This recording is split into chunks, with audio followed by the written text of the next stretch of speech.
So I'm Jeremy King, Chief Investment Officer and co-founder of Damex.io.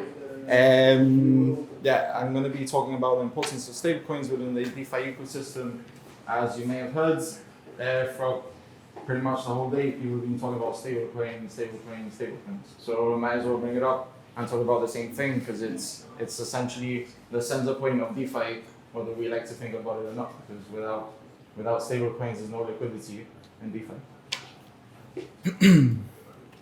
So who benefits from decentralized finance? Well, essentially anyone, because essentially anyone with a bank account can set up their own,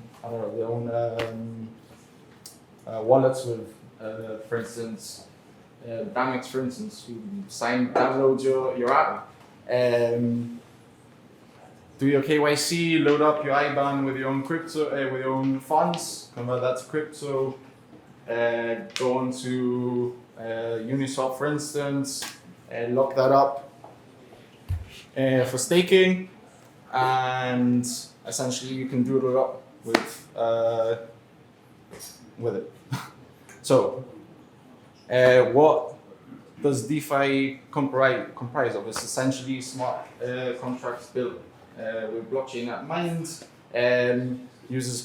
People can do atomic swaps, liquidity pools, decentralized stablecoins, and other financial products like flash loans. If you're unbanked and you have crypto, you're generating it from your Stepping app, where you're literally walking around earning crypto or whatever. You can convert it on literally on MetaMask itself, or you can go into Uniswap. Once you convert it, take out a loan on your MakerDAO positions, and then with that interest that you're earning from that, whack it back into your wallet or convert it. I know I'm saying things that most of you guys already know. You guys are techies, you guys know. There's some people that don't exactly have the experience that others have, so might as well explain things as I'm going through it. So as mentioned, stablecoins essentially the heart of DeFi. Without stablecoins, there would be DeFi, but obviously you'd be very limited to the actual liquidity that there is, and people want liquid assets, and you need liquid assets to be able to, retain some wealth. You're not going to have everything in volatile assets all the time, because you really wouldn't be making money,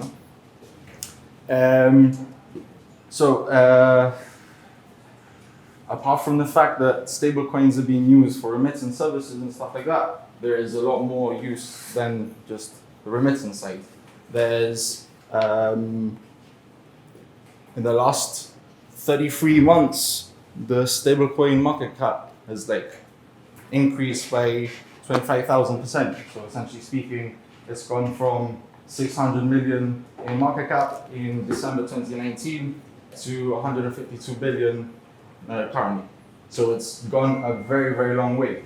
Most of the assets, most of the stablecoins are based, 90% is based on Tether, USDC, and BUSD. And these assets tend to be used in DeFi protocols. Then you have your uncollateralized or your crypto collateralized stablecoins like DAI, for instance, which is backed by BTC and Ethereum.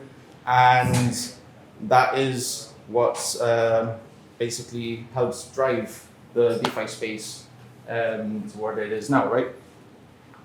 Literally, 16.5% of the total market cap in the crypto industry is literally just stablecoins, yet 89% of the 24-hour daily traded volume is literally with stablecoins.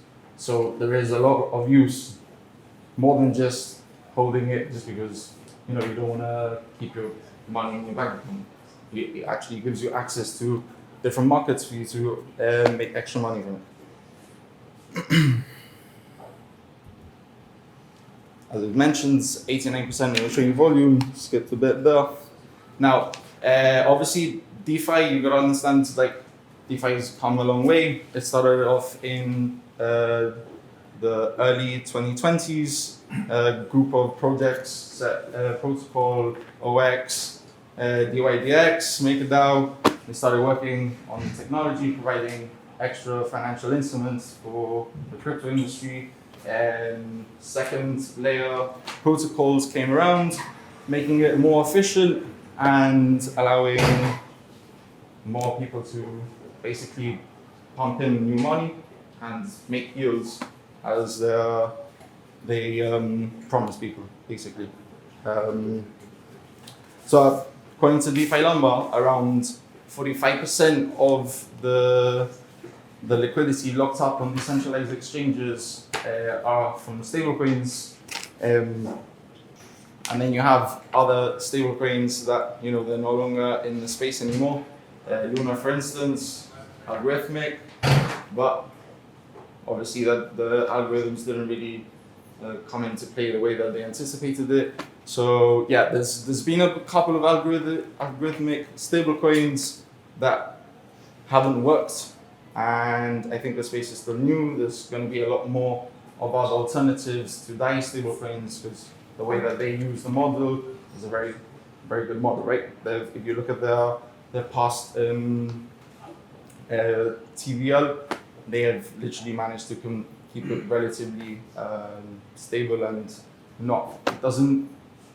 the stablecoin hasn't crashed the way that we've seen Luna and other stablecoins crash when they happen. It's gone down maybe down to like 93 cents or 94 cents, hasn't drastically dropped. So the wipeout of Luna caused around $60 billion worth of assets to be lost to investors and to the actual ecosystem. This obviously proves that, you know, the market is still premature. There's a lot of space for new protocols to come in and actually, you know, work on these protocols and actually look for ways to make them better, make them more secure and more scalable, essentially speaking, because regardless of whether stablecoins are backed one-to-one and different protocols have their different strategies on how they basically their model works, and you know, if every industry or every country in the world would to get involved in crypto, you know, you need the liquidity on the market to be able to withdraw your funds, add funds as you please. And as it stands right now, there needs to be a lot more regulatory infrastructure and stuff. So yeah, so apart from that, talking about regulations, if I were to ask you a question, like, if I were to ask you, do you think there's someone out there with the IP patented behind this technology? What would you say to me? Yes, no, or P2P markets? Would you say no? Capital markets, self-sovereign finance. What's P2P? Yeah. No. What's no? This guy right here, Reggie Middleton, he apparently invented DeFi back in 2013. He has 2 patents, one in Japan, which got approved in October 2020, and he had a patent in the US approved in December 2021, after years of applying for this application. So if I were you, check him out. I don't know the details exactly of his IP, but he has IP covering literally the DeFi space. So what will happen if regulators come in place and say like, to be fair, like, because this guy could shut projects down running in the US, essentially speaking. All he has to do is go to his I don't know, to whatever office that there is in the US, and this guy knocks on the door and say, here's a letter from my lawyer. You're no longer operating in the US unless you start paying me, or you buy my token and I use that as a discount mechanism to basically allow you to do peer-to-peer trading. Because a lot of institutional players in America are doing DeFi, are trading, and are using his infrastructure. Now, whether people will keep to it or not, that's a different story, and it's up to his legal team to do all the legwork, because at the end of the day, he has to go after them. They're not going to go after him. So, something to bear in mind. You know, it's not something that you hear every day that someone's painted the DeFi space, but you learn something new every day.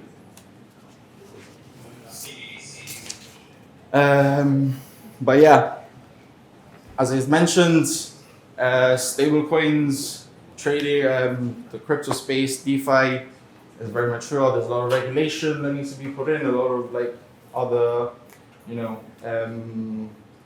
frameworks, to oversee what people are doing with crypto and basically make it more secure for the average person, the average retailer to actually get involved in DeFi and basically, not get rug pulled or anything. Because there's a lot of people that literally put their life savings into this stuff, and at the end of the day, you want it to be as secure as possible for everyone else.